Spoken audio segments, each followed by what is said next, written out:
creators, today we are diving into the fascinating world of creating stunning drone footage from photos using Adobe Premiere Pro. If you ever wanted to transform still images to dynamic lifelike drone shots, you are in the right place.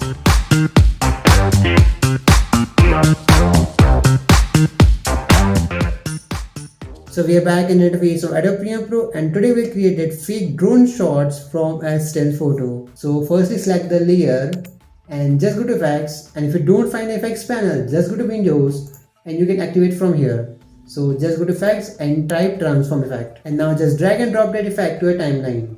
Just drag and drop. Now scroll it down. You can see transform effect has been applied. Now change the screw value to -10. Just go to screw and type -10 and change the screw axis to 90 degree. Just click on it and type 90 on your keyboard. Now start the screw animation. For that, just click on the stopwatch icon to start the animation of it.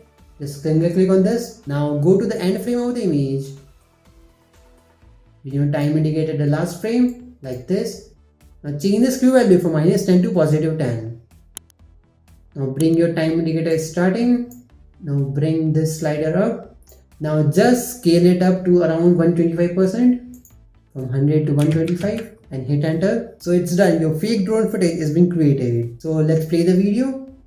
So if you click on this icon, so you can see it's looking amazing, realistic. And this is it for this video. Thanks for joining a creative journey of turning photos into realistic drone shots. And if you want to learn text animation and motion graphics, the link is here. You can check it out. So if you learn anything new, then hit a like button and subscribe to our channel for more amazing tutorials. So I'll see you in the next video. Till then, keep creating and make your epic drone shots.